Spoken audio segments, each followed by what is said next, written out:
Colossenses. Introdução. Por que ler esse livro? Algumas pessoas se surpreendem ao descobrir alguma coisa nova sobre um amigo que pensavam conhecer bem. Essa é uma das coisas empolgantes sobre o relacionamento com Cristo. Não há limites para o que podemos aprender sobre Ele. Ler Colossenses é uma das maneiras pelas quais nós podemos fazer mais descobertas sobre Jesus e aprender a honrá-lo. Quem escreveu o livro e para quem foi escrito? Enquanto estava em prisão domiciliar em Roma, o apóstolo Paulo escreveu aos crentes da pequena cidade de Colossos, localizada no sudoeste da atual Turquia. Quando foi escrito? Na época em que Paulo aguardava ser julgado mediante apelo ao imperador romano Nero, aproximadamente entre 60 e 62 d.C. Por que foi escrito? Um grupo de gnósticos, que é o termo derivado da palavra grega traduzida por conhecimento, declarava possuir o conhecimento sobrenatural privilegiado que seria necessário para a salvação. Paulo escreveu para advertir acerca dos argumentos sutis e dos falsos ensinos que ameaçavam destruir a fé dos colossenses. Qual a situação retratada no livro? Epáfras, discípulo de Paulo, havia fundado a igreja de Colossos. Agora se achava sob a constante pressão de numerosas filosofias religiosas que sobejavam no mundo do século I. Colossos parece ter se tornado um centro de gnosticismo, religiosidades e filosofias híbridas que misturavam crenças cristãs, judaicas e possivelmente pagãs. O que se deve buscar em Colossenses? A supremacia de Cristo e o que isso significa para ter uma vida diária. Procure ensinos que mostrem como especificamente podemos desenvolver atitudes e ações que honrem ao Senhor. Capítulo 1. Paulo, apóstolo de Cristo Jesus, pela vontade de Deus, e o irmão Timóteo, aos santos e fiéis irmãos em Cristo que estão em Colossos. A vocês, graça e paz da parte de Deus, nosso Pai, e do nosso Senhor Jesus Cristo. Sempre agradecemos a Deus, o Pai de nosso Senhor Jesus Cristo, quando oramos por vocês. Pois temos ouvido falar da fé que vocês têm em Cristo Jesus e do amor que têm por todos os santos, por causa da esperança que lhes está reservada nos céus, a respeito da qual vocês ouviram por meio da palavra da verdade, o Evangelho que chegou até vocês. Por todo o mundo, esse Evangelho vai frutificando e crescendo, como também ocorre entre vocês, desde o dia em que o ouviram e entenderam a graça de Deus em toda a sua verdade. Vocês o aprenderam de Epáfras, nosso amado cooperador, fiel ministro de Cristo para conosco, que também nos falou do amor que vocês têm no Espírito. Por essa razão, desde o dia em que ouvimos, não deixamos de orar por vocês e de pedir que sejam cheios do pleno conhecimento da vontade de Deus, com toda a sabedoria e entendimento espiritual. E isso para que vocês vivam de maneira digna do Senhor e em tudo possam agradá-lo, frutificando em toda boa obra, crescendo no conhecimento de Deus e sendo fortalecidos com todo o poder de acordo com a força da sua glória, para que tenham toda perseverança e paciência com alegria, dando graças ao Pai que nos tornou dignos de participar da herança dos santos no reino da luz. Pois ele nos resgatou do domínio das trevas e nos transportou para o reino do seu Filho amado, em quem temos a redenção, a saber, o perdão dos pecados. Ele é a imagem do Deus invisível, o primogênito sobre toda a criação. Pois nele foram criadas todas as coisas, nos céus e na terra, as visíveis e as invisíveis, sejam tronos ou soberanias, poderes ou autoridades. Todas as coisas foram criadas por Ele e para Ele. Ele é antes de todas as coisas, e nele tudo subsiste. Ele é a cabeça do corpo, que é a igreja. Ele é o princípio e o primogênito dentre os mortos, para que em tudo tenha a supremacia. Pois foi do agrado de Deus que nele habitasse toda a plenitude, e por meio dele reconciliasse consigo todas as coisas, tanto as que estão na terra quanto as que estão nos céus, estabelecendo a paz pelo seu sangue derramado na cruz. Antes, vocês estavam separados de Deus, e na mente de vocês eram inimigos por causa do mau procedimento de vocês. Mas agora ele os reconciliou pelo corpo físico de Cristo, mediante a morte, para apresentá-los diante dele santos, inculpáveis e livres de qualquer acusação, desde que continuem alicerçados e firmes na fé, sem se afastarem da esperança do Evangelho que vocês ouviram e que tem sido proclamado a todos os que estão debaixo do céu. Esse é o Evangelho do qual eu, Paulo, me tornei ministro. Agora me alegro em meus sofrimentos por vocês e completo no meu corpo o que resta das aflições de Cristo em favor do seu corpo, que é a igreja. Dela me tornei ministro de acordo com a responsabilidade, por Deus a mim atribuída, de apresentar-lhes plenamente a palavra de Deus, o mistério que esteve oculto durante épocas e gerações, mas que agora foi manifesto aos santos. A ele quis Deus dar a conhecer entre os gentios a gloriosa riqueza desse mistério, que é Cristo em vocês, a esperança da glória. Nós o proclamamos, advertindo e ensinando a cada um com toda sabedoria, para que apresentemos todo homem perfeito em Cristo. Para isso eu me esforço, lutando conforme a sua força, que atua poderosamente em mim. Capítulo 2. Quero que vocês saibam quanto estou lutando por vocês, pelos que estão em Laodiceia e por todos os que ainda não me conhecem pessoalmente. Esforço-me para que eles sejam fortalecidos em seu coração, estejam unidos em amor e alcancem toda a riqueza do pleno entendimento, a fim de conhecerem plenamente o mistério de Deus, a saber, Cristo. Nele estão escondidos todos os tesouros da sabedoria e do conhecimento. Eu digo isso para que ninguém os engane com argumentos que só parecem convincentes. Porque, embora esteja fisicamente longe de vocês, em espírito estou presente e me alegro em ver como estão vivendo em ordem e como está firme a fé que vocês têm em Cristo. Portanto, assim como vocês receberam Cristo Jesus, o Senhor, continuem a viver nele, enraizados e edificados nele, firmados na fé, como foram ensinados, transbordando de gratidão. Tenham cuidado para que ninguém os escravize a filosofias vãs e enganosas, que se fundamentam nas tradições humanas e nos princípios elementares desse mundo, e não em Cristo. Pois em Cristo habita corporalmente toda a plenitude da divindade, e por estarem nele, que é o cabeça de todo poder e autoridade, vocês receberam a plenitude.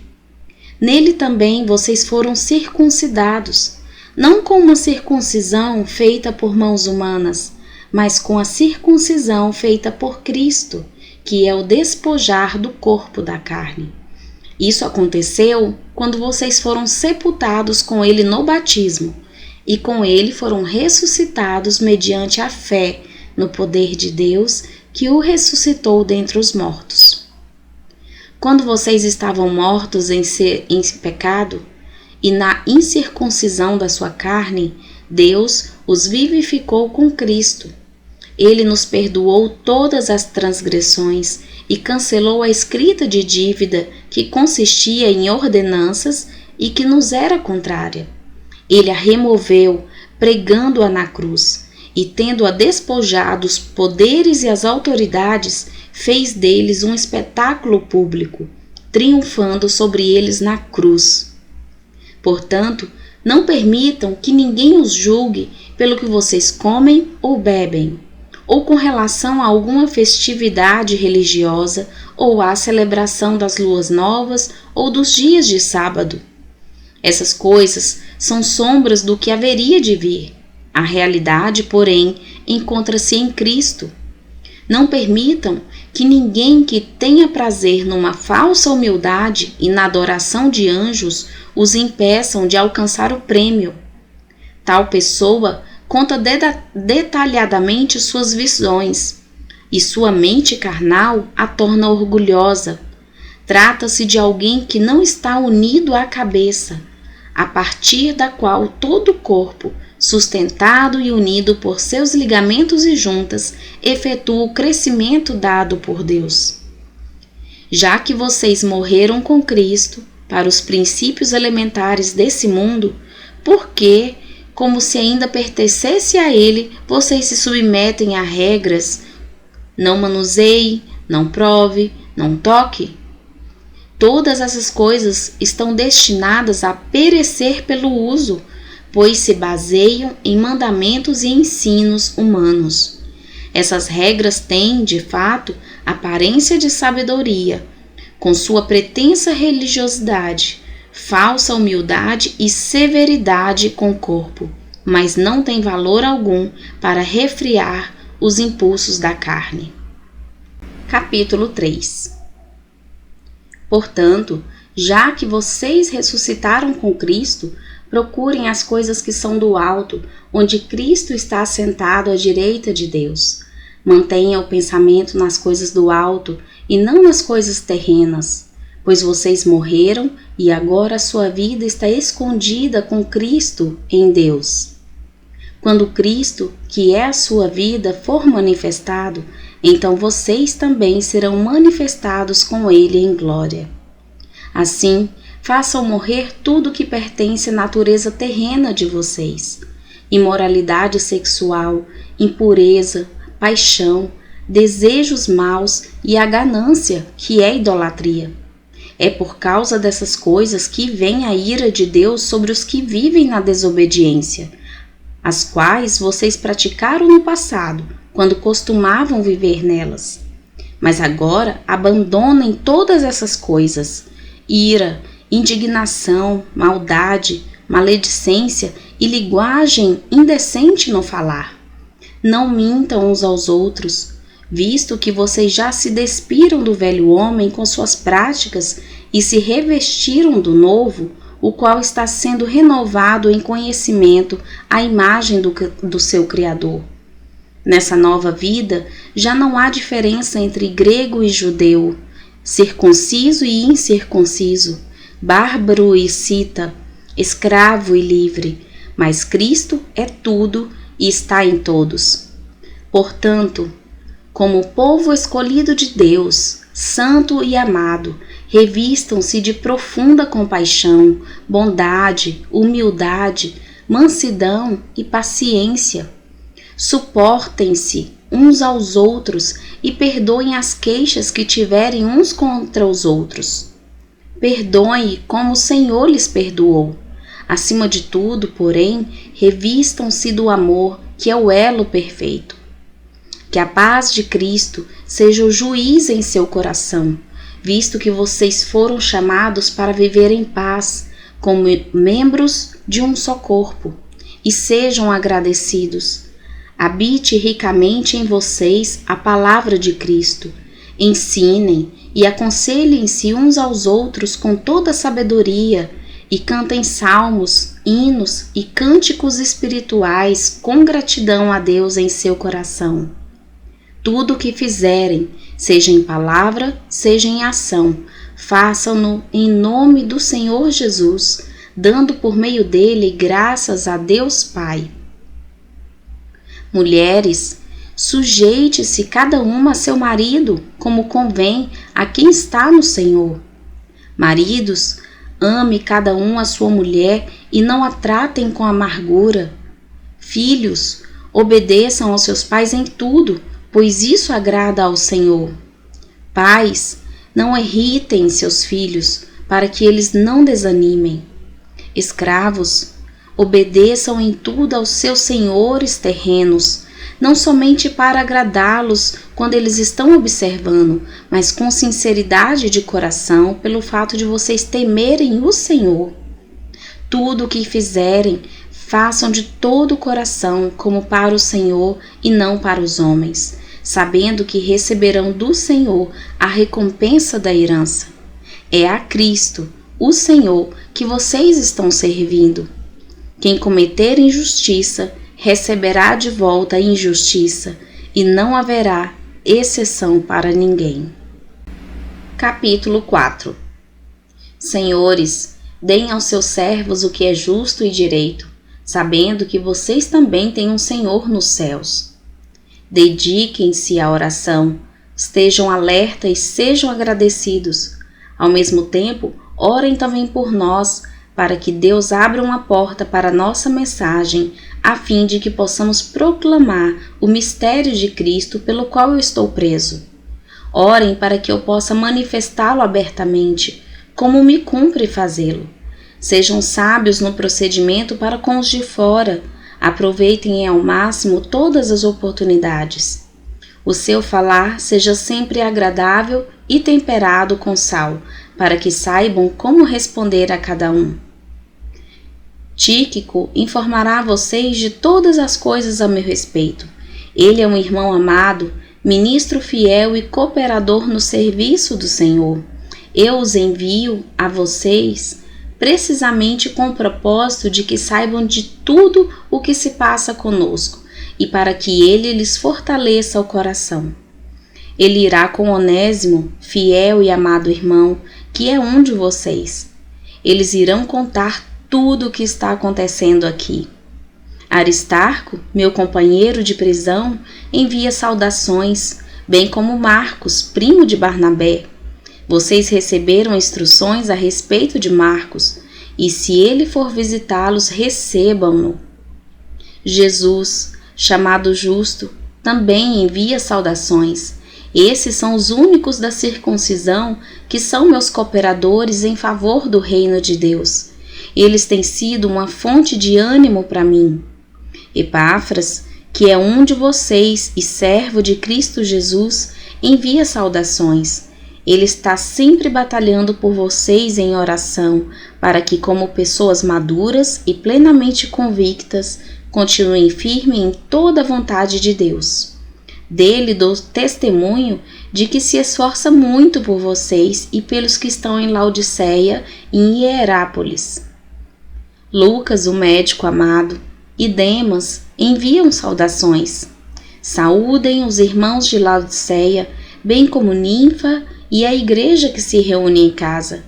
Depois que essa carta for lida entre vocês, façam que também seja lida na igreja dos Laodicenses, e que vocês igualmente leiam a carta de Laodiceia.